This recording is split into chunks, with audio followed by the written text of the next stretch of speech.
Buon pomeriggio, mondo del basket, buon pomeriggio, ben ritrovati i due presidenti regionali della Federazione Friuli Venezia Giulia e Veneto, Giovanni Adami e Roberto Nardi. Intanto ciao e grazie ragazzi per essere con noi. Ciao a tutti, grazie a te. Ciao, grazie. Questa puntata era quasi un atto dovuto a seguito del successo che avete ottenuto una settimana fa, quando abbiamo cominciato ad affrontare i primi argomenti relativi a quelle che sono poi le tematiche che ci stanno un pochino tutti quanti accompagnando in questa fase 2, non solo della nostra vita, ma anche della pallacanestro, sperando che poi si avvicini la fase 3 e si torni anche a una fase di normalità. Quindi ci eravamo aggiornati una settimana fa a oggi. Però oggi è anche un giorno importante perché, presidenti? Perché ieri è stato un Consiglio federale che ci ha lanciato un sacco di argomenti da sviscerare. Ma non solo, poi ci sono anche altre ulteriori novità che magari vi chiederò rispetto all'attività che state ipotizzando o cominciando a mettere in piedi nei vostri rispettivi comitati di appartenenza. Allora, intanto, Giovanni, prima di iniziare a parlare seriamente parliamo anche di calcio, perché ricomincia la Bundesliga e ti vedo con una t-shirt, mentre Roberto è istituzionale, no? Da bravo presidente federale. Ciao, bravo Roberto, insegna al tuo collega friulano. Tu, John, che t-shirt ci sfoggi oggi? Una vecchia t-shirt del Werder Brema, della Curva, e ovviamente è un messaggio legato proprio, l'hai azzeccata benissimo tu, alla ripartenza della Bundesliga con il 16-17 di maggio, perché è un segnale favorevole, un segnale importante, un segnale di normalizzazione da parte della Germania e la speranza ovviamente di poter, con i nostri tempi, con tutta calma, ma di seguire le orme nel frattempo, e quindi di ripartire anche noi sia col calcio che col basket. Per Werder Brema siamo penultimi, è molto dura. Wir drücken die Daumen für Klassenhalt. Es ist sehr, sehr schwierig, aber wir schaffen. Ich bin sicher. Sono sicuro che resteremo in Bundesliga. Dopo questa perla con cui abbiamo introdotto la nostra trasmissione, ti ringrazio. Tu sei sempre stato un vecchio grande tifoso del Werder Bremen. Ale. Io ti auguro la tua squadra del cuore che ce la faccia. Roberto, parliamo seriamente di pallacanestro. Il Consiglio federale di ieri ha buttato, ci ha regalato un sacco di argomenti. Soprattutto abbiamo avuto domenica scorsa il nostro grandissimo ospite, il presidente Petrucci. Dopo l'intervista di Petrucci, dopo il Consiglio federale di ieri, le novità più importanti che tu ci puoi riassumere in questo momento? Beh, la novità più importante secondo me per noi è un ulteriore aiuto alle nostre società, nel senso che sono stati recuperati ulteriori 700.000 euro per le società di base, per le società regionali. Quindi sarà un ulteriore incentivo da parte della federazione a sostegno del movimento regionale.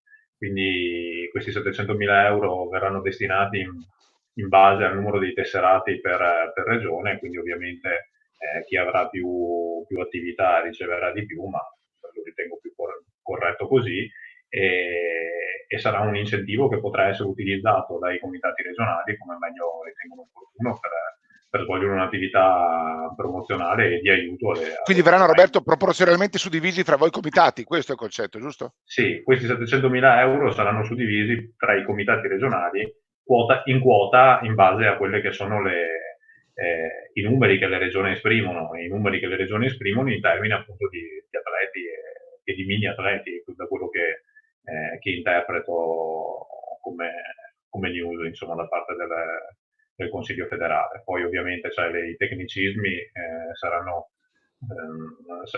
spiegati e saranno sviscerati poi da parte dei nostri uffici federali. Ecco, sembrava un Consiglio federale transitorio, ieri invece alla fine, insomma, di argomenti ne sono usciti. Giovanni, ad esempio, per noi della Serie A, fra virgolette, insomma, detto con tutta l'umiltà del caso, ovviamente, siamo tutti baschettari, ma come oggi, però insomma è stato stabilito chiusi i campionati ufficialmente, no? Quindi ne vinti, ne vincitori alla fine. Lo sapevamo già di fatto, no? Questo lo sapevamo già, ma è stato formalizzato. Importante, credo, posticipata al 10 giugno la data di chiusura della stagione 2019-2020. Che interpretazione dai a questo posticipo? In realtà sono 2 settimane, no? Ma per dare la possibilità alla società di raccattare i soldi per chiudere la stagione, sì, certo. Dal 27 terminato anzitempo. Che era 27 maggio era già un termine prorogato, sì. Adesso andiamo al 10 giugno, nel comunicato stampa del Consiglio federale, ecco che vediamo adesso in sovraimpressione, la federazione ha tenuto a chiarire che le situazioni, diciamo tra virgolette, favorevoli alle società sono già state dagli uffici, sbrigate dagli uffici romani, quindi per quello che riguarda le quote legate alle partite non giocate, per quello che riguarda i NAS, eccetera, eccetera. Ecco, si è cercato di venire proprio incontro alle società in questa prima fase. Io quindi interpreto come un'ulteriore mano tesa il posticipo dell'ultima rata al 10 di giugno. Sì, Roberto, alcuni però la indicano come una prima data importante, come un primo crocevia per vedere quante teste cadranno. Ma allora, cioè, quello non ce lo auguriamo assolutamente, immagino, e penso che non se lo auguri nessuno. Certo che serve una data per mettere un punto sulla passata stagione che si è conclusa purtroppo, come tutti sappiamo, ma bisogna capire anche a che punto siamo appunto per poter avere una ripartenza tutti quanti dalla stessa linea, perché sappiamo che c'è chi ha pagato, chi non ha pagato, chi ha ancora delle pendenze nei confronti della federazione. Una cosa importante è da dire che comunque i premi NAS Sì. da parte di chi sono stati maturati sono stati liquidati dalla federazione, quindi la federazione si è fatta garante nei confronti delle proprie associate, come è corretto che sia, e ha liquidato le loro spettanze. Quindi ha anticipato i soldi di fatto, giusto? Esattamente, cioè ha fatto un anticipo di cassa nei confronti di chi aveva questi crediti nei confronti di società che attualmente non hanno ancora pagato. Con il posticipo del 10 giugno ci sono delle realtà che non hanno liquidato i NAS alle società che però li hanno già visti in cassa questi soldi, quindi bisogna mettere il punto su tutti quanti gli aspetti, e questo è un aspetto molto molto importante, perché ci sono società e realtà che attraverso i premi di incentivazione e i NAS sopravvivono. Sopravvivono, certo. Giovanni, diciamo altre due date importanti in questo documento che poi ha riassunto quelle che sono state le tematiche trattate. Il 15 giugno, quindi quando si parla di 15 giugno si parla di una possibilità di data ultima per chiedere un riposizionamento nei campionati. Spieghiamo magari gli amici a casa, anzi li invitiamo, chi volesse, ovviamente voi siete a disposizione come l'altra settimana, se qualcuno ha qualche domanda voi siete qua per rispondere, ma spieghiamo questa data del 15 giugno per riposizionamento cosa si intende? Guarda, è da marzo che noi qui sul nostro eremo orientale, nord-orientale, culliamo questa prospettiva, questa possibilità di decisione, cioè dire chi non se la sente avvisi la federazione e riparta da una categoria inferiore, da due categorie inferiori, si prenda 1 anno, 2 anni di pausa e non faccia basket seniores, pur magari conservando il settore giovanile, una cosa ovviamente eccezionale, e la federazione ha un po' ripreso quello che è un'idea, noi ne abbiamo già parlato più volte di questa cosa qui sull'emittente, no? Sulle nostre trasmissioni, e la federazione l'ha istituzionalizzata, l'ha prevista su scala professionistica, semiprofessionistica, dilettantistica, amatoriale, quindi anche al di fuori dei nostri confini. Sono estremamente contento, non ci saranno sanzioni solo per quest'anno per chi chiederà appunto ad esempio un'autoretrocessione. Ma scusa John, per capire, io sono in C-Gold e Sì. scelgo io la categoria in cui vado a chiedere di riposizionarmi. Io vorrei fare la C-Silver oppure faccio la D, cioè come funziona praticamente? E poi altra domanda, non è che io chiedo una promozione, giusto? Questo vale come riposizionamento, si intende solamente un passo indietro, è corretto? Sì, no, giusto per dare delle informazioni corrette a casa anche. Sì, certo, è sostanzialmente questo. La società che è in difficoltà e ad esempio non se la sente di fare il campionato di Serie B come Bologna, chiede di essere iscritta nel campionato di C2, deve rispettare o di D o di promozione, deve rispettare determinate date perché deve farsi viva entro il 15 di giugno e non oltre. Ecco. Però diciamo che poi dopo a livello regionale siamo assolutamente con le orecchie tese e con le braccia aperte, anche se qualcuno dovesse avere delle esigenze successive. È chiaro che 15 giugno è soprattutto per i campionati nazionali che devono cominciare a muoversi, a organizzarsi, a fare delle tabelle e dei gruppi per il futuro, e di conseguenza poi a cascata vi è tutto il resto, perché possiamo anche dare per scontato che qualcuno non si iscriva e di conseguenza dovranno esserci le promozioni, i ripescaggi. E sarà un vasi comunicanti dopo. Vasi comunicanti, e quindi a cascata bisogna che tutti si comincino a organizzare. Ecco. Roberto, per quello che è la tua conoscenza del territorio, no? Tu sei presidente regionale, ma sei anche uomo federale a tutto tondo. Quale sarà l'effetto reale? Cioè, in quanti realmente utilizzeranno questa opportunità entro il 15 giugno, secondo te? Oppure alla fine ce la faremo a portarle avanti tutte? Allora, una precisazione su questo, che parla di società di Serie A, 2 e Serie B, quindi il 15 giugno sarà il termine per loro. Solo per loro, per questo, giusto? Solo per loro in termini di società nazionali, e le società femminili il 30 giugno invece, nazionali sempre, quindi si parla di quelle categorie lì. Serve questo e sarà differenziato, ovviamente ci sarà molto probabilmente anche un termine per le società regionali, appunto perché c'è necessità di avere, chiamiamolo, una scala mobile, quindi si va dall'alto verso il basso perché è tutta una cascata e quindi si vedranno quelli che saranno gli effetti. Sul nostro territorio io non credo ci siano grossissime difficoltà, nel senso che le società nazionali che ho sentito, le nostre società nazionali, nessuna mi ha manifestato particolari problemi. Ovvio, cioè ci sarà la necessità di diminuire il proprio impegno economico nell'arco della stagione sportiva, però nessuno mi ha detto guarda, cioè io non ce la farò a fare la Serie A, a fare la 2 o la Serie B. Certo che se prima spendevo 100, adesso sto cercando di trovare il modo per arrivare a spendere 60, 70, mantenendo sempre quel livello e quella categoria. Questo era il grande, no? Esattamente. Il grande dubbio di riuscire a fare lo stesso livello spendendo meno, ovviamente. Infatti, e già dal 15 giugno quindi si riuscirà a capire quale sarà il contenuto della Serie A, il contenuto della 2 e quale sarà il contenuto della Serie B. In questo modo poi riusciremo anche noi a ragionare per i nostri campionati regionali. Ovviamente, quindi a cascata, vediamo prima cosa fanno sopra e poi decidiamo noi. Se per assurdo avessimo 30 società di Serie B che chiedessero di fare la Serie C, ci sarebbe un problema per la Serie C di sovraffollamento, ovviamente.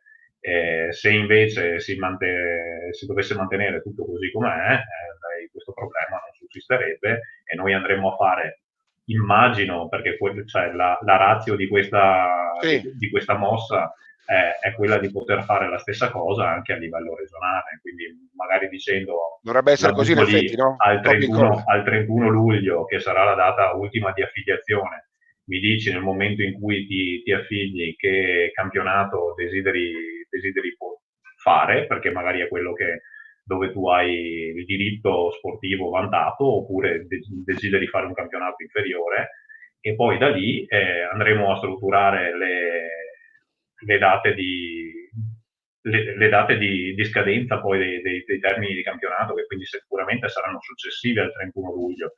31 luglio affiliazione, da lì ad agosto ci saranno tutte le date di scadenza delle varie iscrizioni ai campionati. In questo modo riusciremo a comporre il puzzle e a vedere se la situazione si mantiene immutata o se è necessario attuare un qualche cambiamento. Ecco, la seconda data, infatti l'altra data a cui volevo fare riferimento io, e tu l'hai anticipata, è il 31 luglio. È stato posticipato al 31 luglio, no? L'ultima data utile per potersi riaffiliare.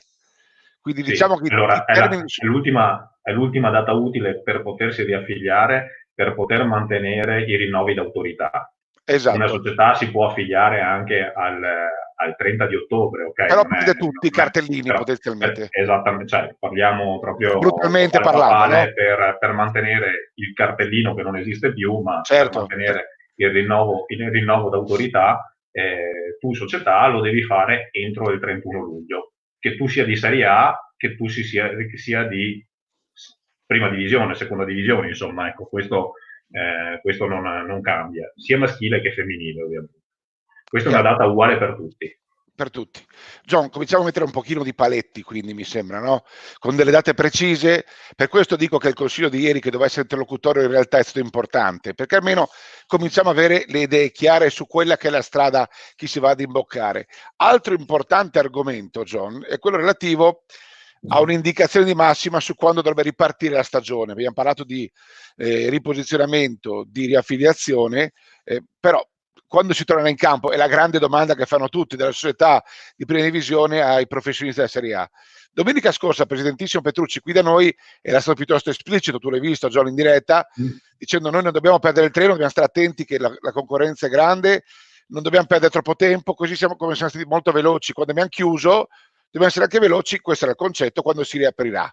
Ieri è stato anche più esplicito, dice ok leghe, fate voi, datemi voi delle idee, però io suggerisco di non andare oltre ad ottobre. Molti miei colleghi GM, te lo dico, hanno preso paura, dice ma come ottobre? Ma io lo vedo, ma forse interpreto male, chiedo a voi due che siete uomini federali, che sapete anche leggere le carte federali. Io lo interpreto come un gesto di positività, di apertura, vuol dire che probabilmente le indicazioni che arrivano sono che si possa pensare di giocare ad ottobre e quindi che la situazione volga verso il meglio, o sono io un inguaribile ottimista, Johnny? Ma assolutamente non sei un inguaribile ottimista, anzi credo che sia assolutamente da comprendere anche il fatto che il Presidente e il Consiglio federale si è affidato a una struttura medica, tecnica. Sappiamo che il rapporto che c'è col Politecnico di Torino, sappiamo che delle importanti personalità hanno partecipato al Consiglio federale di ieri, quindi fondamentalmente io credo che questa non sia una sparata in questo momento, sia una ragionevole idea, un paletto che tu sostanzialmente indicavi prima. Se poi l'ottobre non è ottobre ma è novembre, se poi l'ottobre si inizia a porte chiuse intanto e poi a novembre o a dicembre dentro gli spettatori nei palazzetti, oppure se ottobre si inizia col giovanile, fondamentale secondo me, fondamentale, a porte chiuse perché comunque a porte chiuse i rischi di contagio sono ridotti, e va bene, facciamolo, voglio dire, però è chiaro che il messaggio, io sono d'accordo con te, il messaggio di massima non è stato buttato lì per caso. Il Presidente è stato assolutamente molto, in tutto questo periodo, in tutti questi 2 mesi, molto solido nelle esternazioni, molto curato, non ha lasciato nulla al caso, e quindi ti dico che anche questa non è un'esternazione buttata lì per il popolo, anzi. Prima di rispondere a Germano Foglieri, che saluto sempre con grande affetto, vorrei sentire anche la tua opinione al riguardo, Roberto, anche la tua su questo tema della riapertura di ottobre e su come interpreti l'indicazione data dal Presidente Petrucci.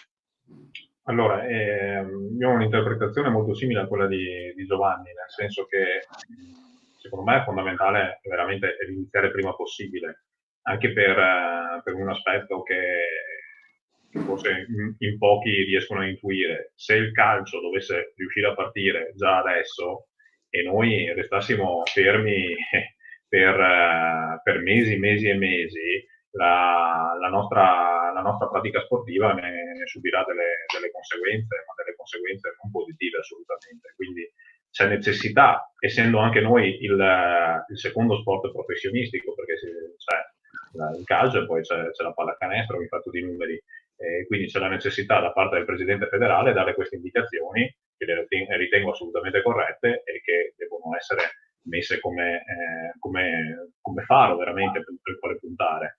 Poi sulle possibilità, qualcuno ha fatto anche della facile ironia sul fatto delle mascherine e delle non mascherine. Sì, se il Politecnico sta studiando delle mascherine che sono assolutamente compatibili con la pratica sportiva, perché questo è assolutamente fondamentale che sia, non sono quindi le mascherine che stiamo utilizzando ora o quelle che potranno utilizzare diciamo in ambito ospedaliero, ma che danno una respirabilità apposta per la pratica sportiva, perché no, magari riuscire anche ad anticipare l'estate facendo delle attività estive anche, con ovviamente tutte le precauzioni del caso, perché questo è assolutamente fondamentale. Ma se ci fosse veramente la possibilità di poter partire, io credo che noi come comitati regionali e la federazione intesa come sede centrale siamo assolutamente sul punto su questo. Appena si può, noi partiamo, insomma, ecco, e le nostre società credo che questo vogliano, questo non aspettano altro, dai, ovviamente. Certo. Poi torneremo a parlare delle mascherine, argomento che hai tirato fuori. Dimmi, Johnny? No, prova a pensare, Roberto, all'estate, no? Alla possibilità per noi di poter, ovviamente in sicurezza, ovviamente con delle mascherine, ma di sfruttare il 3 contro 3. Punto 1, all'aperto.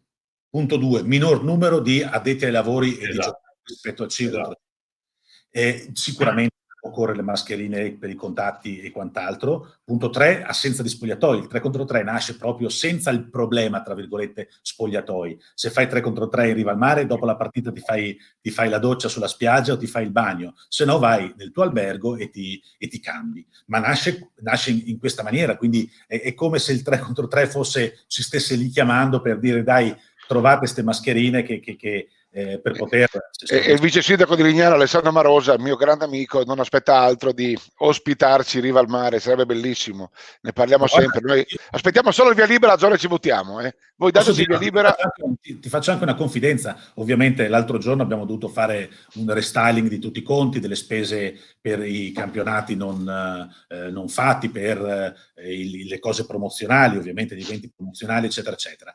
E faccio un esempio, Adriatic League 3 contro 3, queste cose qui legate alla seconda parte della stagione, quindi primavera, non le abbiamo fatte. Bene, c'è una cosa che non ho tolto ed è quelle due ipotesi che avevo messo qualche soldino a budget, del 3 contro 3 estivo, quindi luglio e agosto. Poi l'ho detto a Diana, a Paolo, ad Alessandro, lasciamo lì e vediamo cosa succede. Quindi non ho ributtato nel calderone quella voce. È tenuto in stand-by.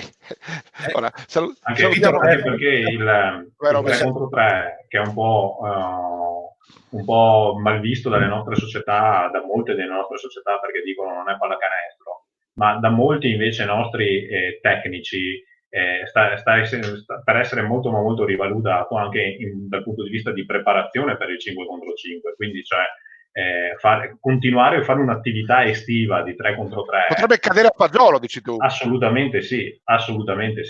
Quindi deve essere veramente valutato anche da questo punto di vista, quindi con un mantenimento dell'aspetto tecnico e atletico degli atleti, che potrebbe assolutamente essere vincente per una ripresa appunto nel periodo di ottobre, dove confidiamo tutti quanti che possa essere così. Poi il Presidente ha fatto delle dichiarazioni anche relative a lui sogna un grande torneo estivo, dopo ci torniamo. Prima voglio dare il saluto a Mario De Silva che ci scrive, a Milk Renato Monticelli che ci saluta e ci scrive, poi anche Renato ha una domanda sulle mascherine, però prima chiedo a entrambi chi vuol rispondere, a Germano Foglieni che di fatto dice, possiamo riproporre anche la domanda di sovraimpressione, non dovrebbero essere prima delineati almeno un paio di scenari da sottoporre alle società che così avrebbero più dati per poter effettuare la propria scelta a fine luglio? Lui dice per dati intende soprattutto dei costi indicativi. Ecco, alla fine è sempre quello il problema, ragazzi, no? Ma Germano non ha tutti i torti. Posso, Roberto? Vai. Iniziare io. Guarda, noi abbiamo alle 18:30 online consiglio direttivo. Ve lo dico in anteprima, usciremo da questo consiglio direttivo con in linea di massima, diciamo magari non corretti alla virgola, ma già con i costi delle tasse gara dei campionati di mia competenza, quindi regionali, dalla C2 in giù e tutto il settore giovanile per la prossima stagione. Quindi io l'avevo promesso su queste linee 2 settimane fa, avevo detto che entro metà di maggio sono addirittura in anticipo, non vi posso dire niente adesso perché ovviamente i consiglieri sanno già quasi tutto, ma devono deliberare assieme al sottoscritto, però io credo che già con lunedì io potrò dire a tutte le mie società tu spenderai questo, spenderai quest'altro per iscriverti ai singoli campionati. Quindi io capisco quello che dice Germano, d'altra parte la difficoltà dove sta? Come diceva prima Roberto, se da 14 squadre di C-Silver mi trovo con 4 squadre di C-Silver e tutte mi chiedono di andare a fare una ipertrofica Serie D, a quel punto sarebbe sovradimensionata, dovrei riequilibrare un po' quelli che sono gli interventi, sia chiaro. Hai altro da aggiungere, Roberto? No, assolutamente quello che dice Giovanni è corretto. Ovviamente si valuteranno le spese in base a quello che può essere una concezione di stagione, chiamiamola normale, ok? Quindi si dovranno fare delle valutazioni in base a quelli che sono stati dei costi delle annate precedenti, e noi cercheremo nel nostro piccolo di poter limare il più possibile i costi federali.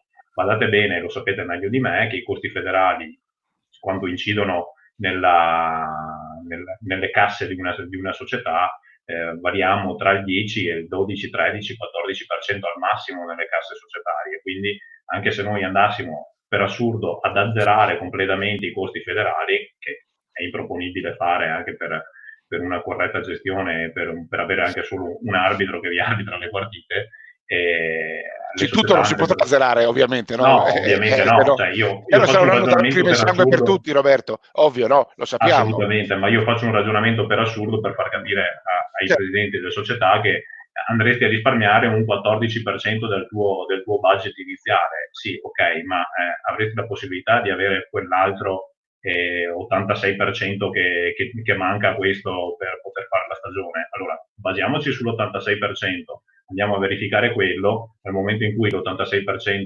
riesco a recuperarlo, poi magari tutto quello che disconto, come è già stato fatto, perché alla fine sono più di 6 milioni e mezzo, mi pare, che la federazione ha messo in campo in totale, sono dei bei risparmi per le nostre società, ma dobbiamo guardare i risparmi ulteriori, non solo a questi, ovviamente. Ora, dopo rispondiamo anche a Max Maggiore, che saluto con affetto. Cito testualmente il presidente Petrucci: il Politecnico, ha detto Petrucci, potrebbe fornire a breve una mascherina che metterebbe in sicurezza i giocatori dal contagio, senza creare troppo intralcio allo svolgersi dell'attività sportiva, consentendo una buona respirazione. Sarebbe il dispositivo di sicurezza per cui potremo rilanciare la pallacanestro con grandi eventi sportivi aperti a tutti. Ho chiesto l'uso del foro italico a Cozzoli.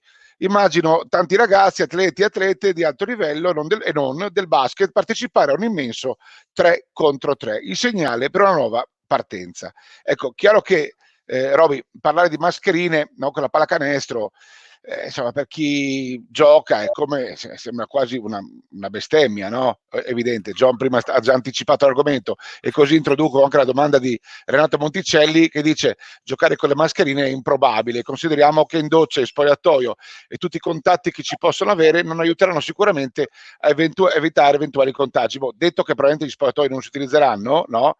È un problema solamente di contagio in campo potenziale, ma tu ci credi realmente a queste mascherine? Cioè, noi ex giocatori, io giocatore con la mascherina in campo? Fermo restando che ho citato il presidente Petrucci, che se parla evidentemente ha una cognizione di causa, qualcuno ne avrà detto anche, ovviamente. Io lo dico da ex giocatore molto ma molto scarso, ok? Questo è poco ma sicuro, ma che si divertiva in campetto all'aperto tutte le estati e continua ancora a farlo quando mi è possibile farlo.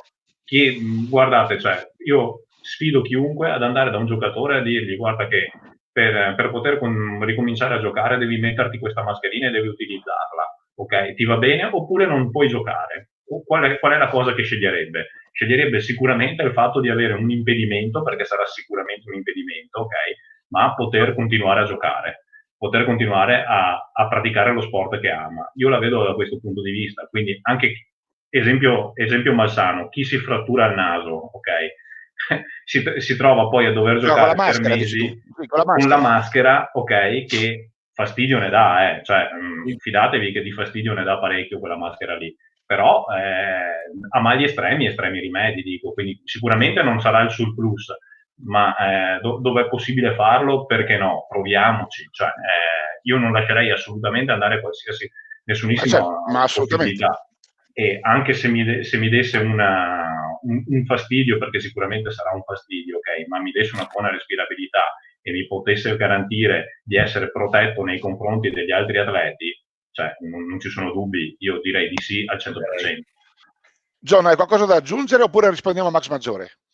No, rispondiamo a Max Maggiore, ma che dice sicuramente delle cose che sarebbero in questo momento, diciamo così, condivisibili. Io mi rendo conto che possiamo andare di fronte incontro a problematiche di questo tipo, me ne rendo perfettamente conto.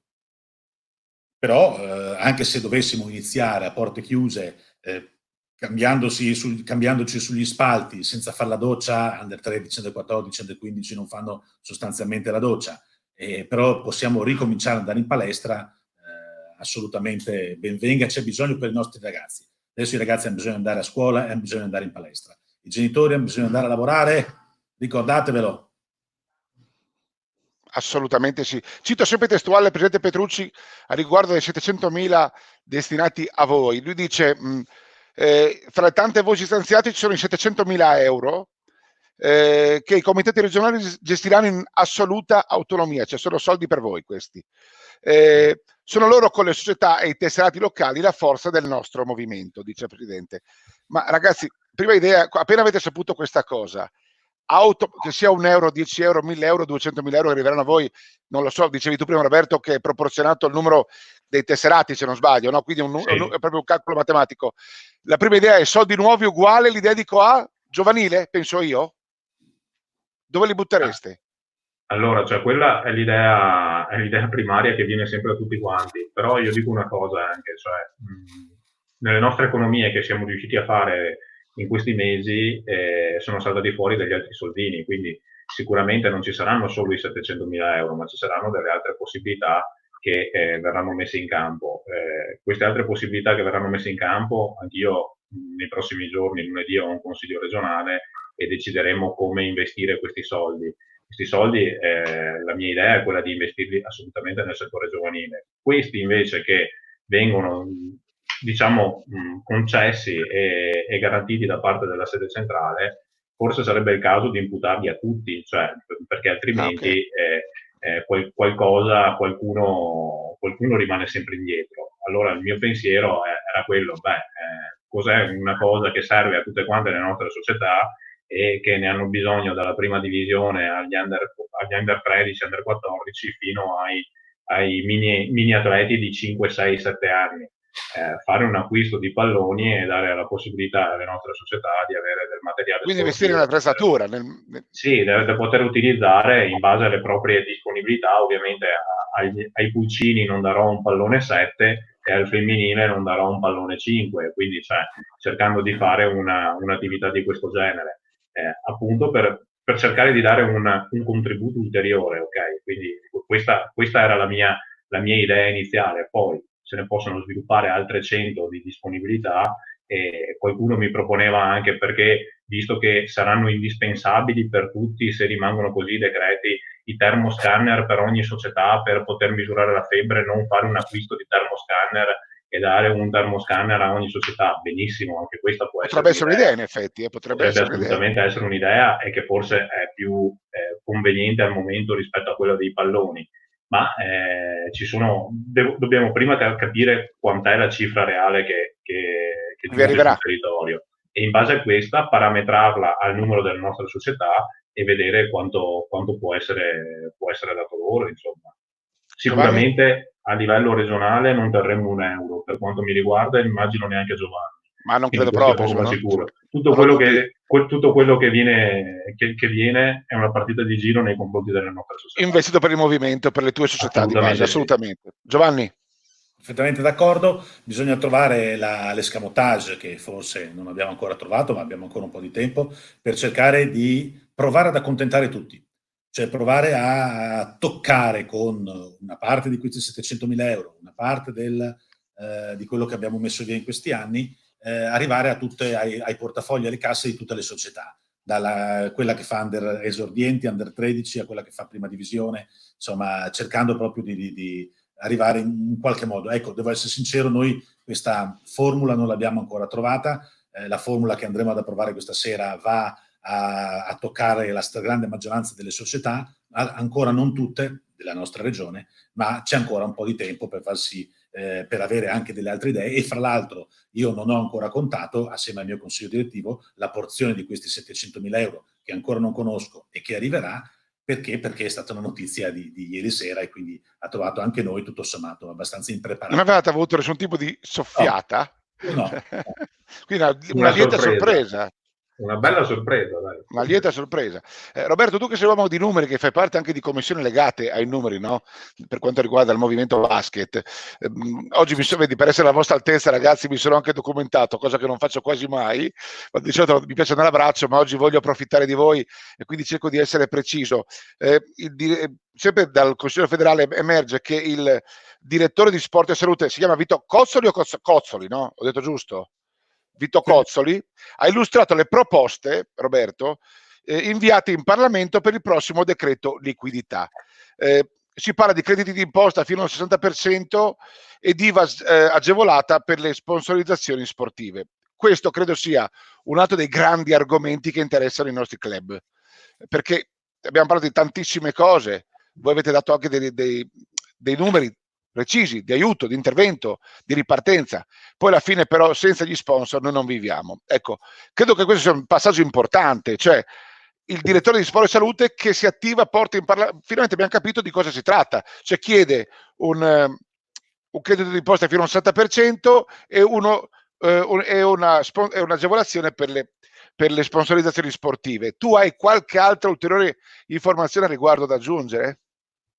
Oh, guarda, la cosa importante secondo me sono le agevolazioni IVA per le società, per i nostri sponsor, perché in questo modo si riuscirebbe veramente ad avere della liquidità, chiamiamola così, in mano alle nostre società nell'immediato anche. E anche incentivare gli sponsor, sì, questo è importantissimo, corretto. Certo che sì, perché nel momento in cui io potessi incentivare al 100%, la sparo lì, ma spero di non andare tanto distante, la possibilità appunto da parte degli sponsor di avere come ritorno l'investimento in materiale in ambito sportivo, allora diventa molto molto importante anche per le nostre associazioni, che invece di magari avere i 5.000 euro quando andava bene, i 500 euro, i 1.000 euro, arriverebbero magari ad avere una sponsorizzazione più cospicua, anche perché ci sarebbe un'agevolazione da parte di quella realtà che viene a farla. Quindi questo per me è assolutamente fondamentale nelle ipotesi appunto di società regionali, chiamiamole così. Ovviamente il credito d'imposta per le società di Serie A, 2 e Serie B diventa fondamentale anche per loro, e lì è un'altra partita che si deve giocare su altri tavoli, che sono i tavoli appunto del governo e sono i tavoli del Parlamento. Però cominciamo a vedere la luce in fondo al tunnel, mi sembra. Sì, ma se non lo facciamo ora in ambito sportivo, parlando proprio di sport, non solo di pallacanestro, ma parlando proprio di sport, se non dovessimo farlo ora, avremo un grosso problema dal punto di vista, come dicevamo l'altra volta, anche dal punto di vista sociale, perché le nostre associazioni si occupano di sport, ma fanno un investimento sul sociale che è molto importante. E se non hanno la possibilità di farlo, questo verrebbe meno e avremo delle grosse criticità in futuro per la crescita e la gestione dei nostri giovani. Ora, dopo abbiamo un altro paio di domande interessantissime. Giovanni, però tu, approfittando del tuo mestiere, perché tu a tempo perso fai l'avvocato, no? Quando hai 10 minuti di tempo svolgi il tuo mestiere, ecco, hai scovato magari un'ordinanza che potrebbe essere molto interessante. Chiaramente io te lo chiedo in via, se puoi anticiparci l'anteprima, con tutte le precauzioni del caso, perché è tutto da verificare, però tu avresti scovato, mi sembra, un'ordinanza che potrebbe aprire scenari nuovi per tutti quanti noi società. O sbaglio? No, guarda, di ieri, anzi sì, del 6 maggio, ed è stata pubblicata sostanzialmente ieri pomeriggio come abstract, cioè come una piccola sintesi, non c'è ancora la motivazione, un'ordinanza della Cassazione civile sezione tributaria 8540, ed è interessante perché va a spiegare come con degli interventi di sponsorizzazione fino a 200.000 euro non si debba andare cioè non vi sia la possibilità di sindacati sulla congruità dell'investimento, sulla inerenza, eccetera, eccetera. Pertanto questa ordinanza, se dovesse essere confermata in futuro, significherebbe che fino per le nostre ASD, parliamo di associazioni sportive dilettantistiche, e per i loro sponsor non ci possono essere delle attività investigative che vadano a mettere il naso all'interno del rapporto che si è creato. Quindi viene, con quel tetto massimo di 200.000 euro, viene raccolta la natura pubblicitaria e viene messo un freno ad eventuali investigazioni. E ritengo che sia da non prendere come oro colato, perché non abbiamo ancora la motivazione e sarà pronta nei prossimi giorni, ma sia un profilo di indubbio interesse per il futuro. Beh, direi, Roberto, detto in parole povere, magari spieghiamolo per gli amici a casa, in maniera anche più mi piace che tutti capiscano terra a terra di cosa stiamo parlando. È come dire, cari amici sponsor, cari società ASD, fino a 200.000 euro potete ricevere i vostri soldi di sponsorizzazioni e nessuno vi rompe le scatole. Capisco bene? Esattamente così, cioè, sarebbe veramente una rivoluzione, perché tanto lo sappiamo che in ambito sportivo molto spesso ci sono delle ingerenze da parte degli organi inquirenti che vanno a fare le pulci su questi soldi che vengono dirottati in ambito sportivo da imprese e appunto da attività commerciali. Con questa sentenza, adesso appunto come diceva bene Giovanni, prima bisogna leggere le motivazioni e verificarla bene, ma se così dovesse essere come da estratto, vuol dire che fino ai 200.000 euro io tra virgolette vado sul sicuro come società, ecco, cioè non devo stare lì a imputare, guarda, ho speso 50.000 euro per fare quel cartellone lì con scritto lo sponsor, poi ho speso 20.000 euro in pubblicità sui giornali locali, poi ho speso questo, poi ho speso quell'altro. Diciamo che sarebbe invece da dire ho speso forse Roberto non mi viene euro. anche imputato l'eccessiva magari no, sponsorizzazione relativamente invece a quello che l'attività realmente fatta, cioè ti dicono io ti do i soldi, tu usali, poi però è chiaro che dovrai mettere il marchio, cioè, la pubblicità devi farla, però non ti vengono a fare le pulci su quanta pubblicità hai fatto e sulla reale portata di impatto di visibilità che tu hai assicurato a quell'azienda che ha deciso di non vanno a mettere le investire. pulci sul valore della pubblicità, Ecco. Chiamiamola così, sul valore della pubblicità che viene imputata, quindi non ti dicono che quel cartellone lì, da come la interpreto io, quel cartellone lì vale 10.000 euro di sponsorizzazione, ecco, cioè quello Ok, quella è una è così cosa John? che... Sì, esatto, è corretto. Ok, vedremo, certo che potremmo oggi avere veramente dato una primizia assolutamente, perché questo potrebbe essere un'ordinanza che modifica, potrebbe avere un impatto non da poco sul nostro mondo e su quello che andremo a vivere da qua in futuro, ragazzi, perché siamo tutti col fiato sospeso che tifiamo per rimettere il nostro basket sui nostri parquet o sui nostri campi all'aperto.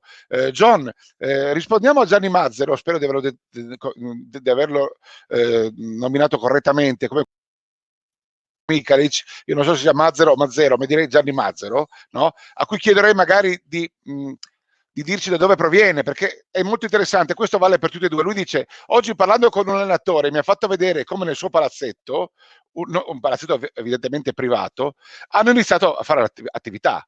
Atleti arrivano già cambiati, si cambiano le scarpe, prima di entrare in misurazione di temperatura, gel sanificante, poi 6 stazioni e 2 giocatori, ogni stazione gel sanificante, però non è proprio mascherina, prima di uscire misurata a temperatura, 3 istruttori, bla bla. Ma si può fare, ragazzi, questo?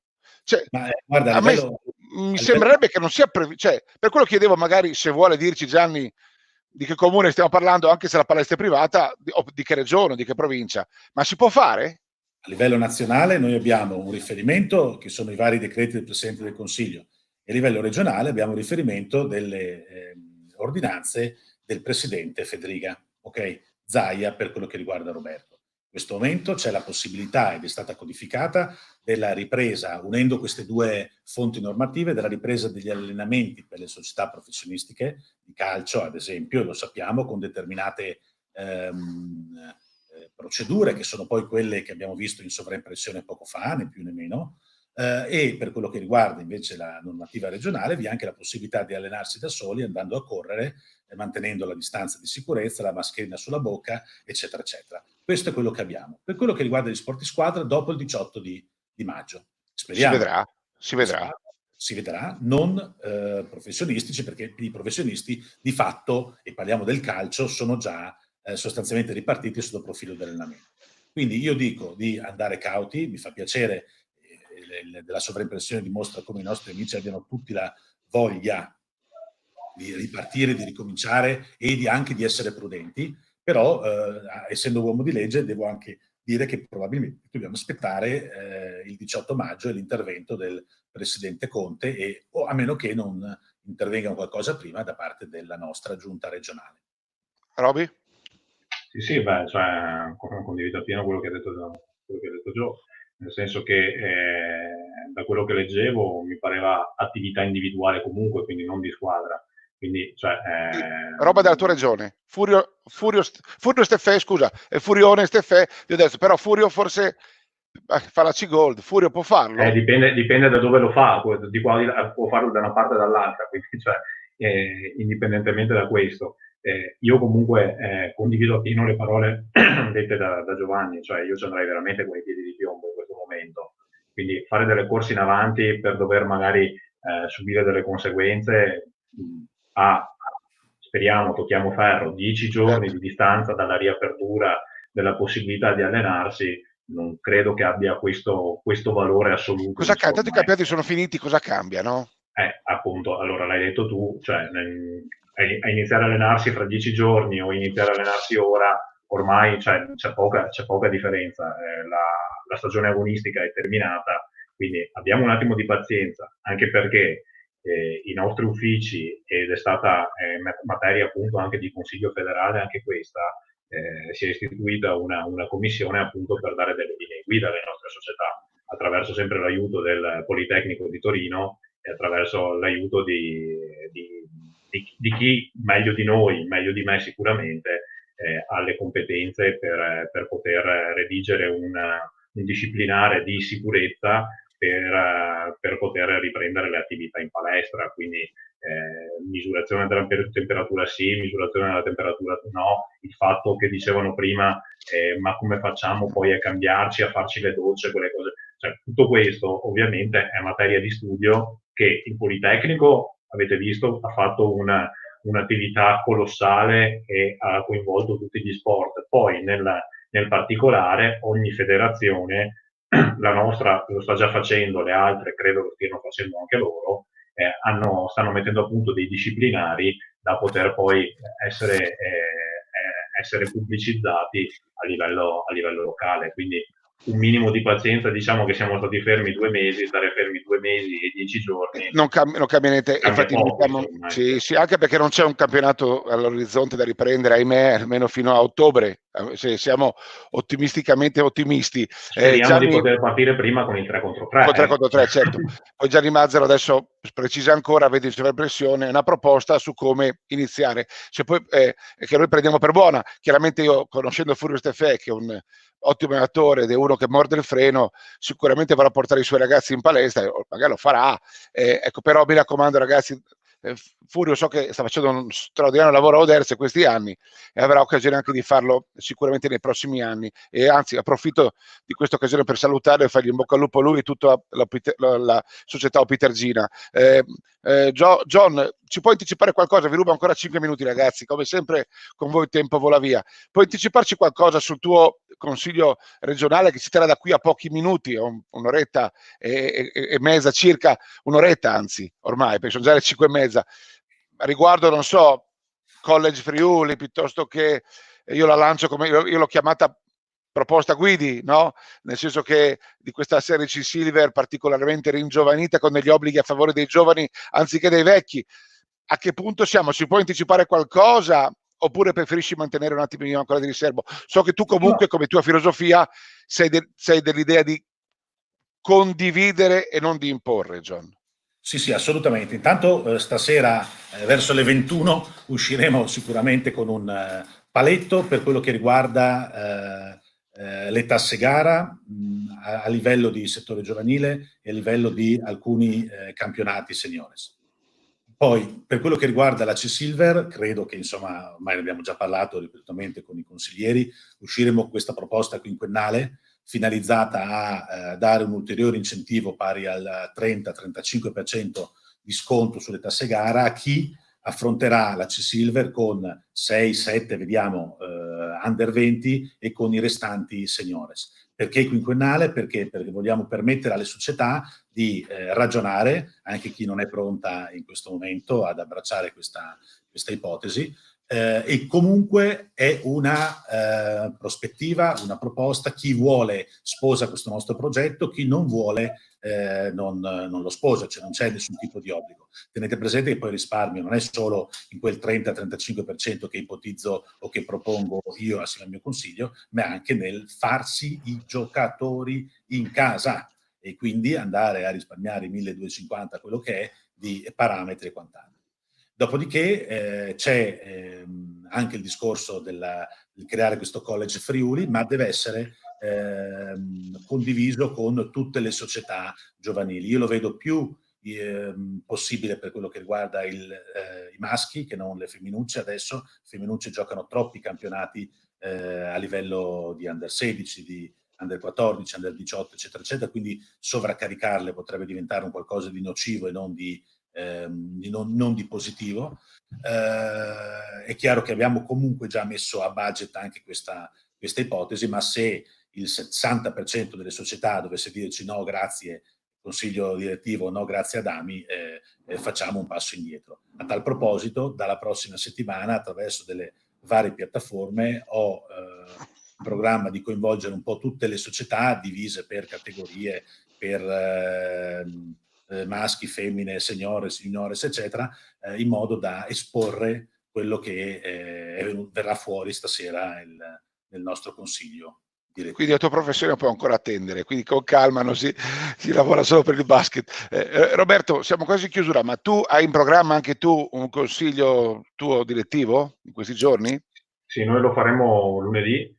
Lunedì avremo un consiglio direttivo e poi anche noi lì cominceremo ad uscire con delle notizie, perché ovviamente le nostre società ce lo chiedono, e l'idea mia e quella dei miei consiglieri è quella appunto di fare anche noi degli incontri con le società attraverso i mezzi di comunicazione che adesso ci sono disponibili. Questo è uno dei grandi vantaggi di questo periodo. Abbiamo imparato a parlarci attraverso un computer. Esatto, sì, cioè noi li abbiamo sempre fatti vis-à-vis e te lo devo dire, io lo preferisco anche perché certo. il rapporto che si può creare e la complicità che si può creare è sicuramente maggiore, ma in questo momento, non avendo possibilità di avere una convocazione unica, di solito noi li facevamo divisi in 2 giornate, maschile e femminile, prima giovanile e poi senior, come ben sa anche Giovanni, perché l'anno scorso tra l'altro abbiamo partecipato assieme, è venuto anche Giovanni a partecipare all'incontro con le società senior maschili, mi pare di ricordare.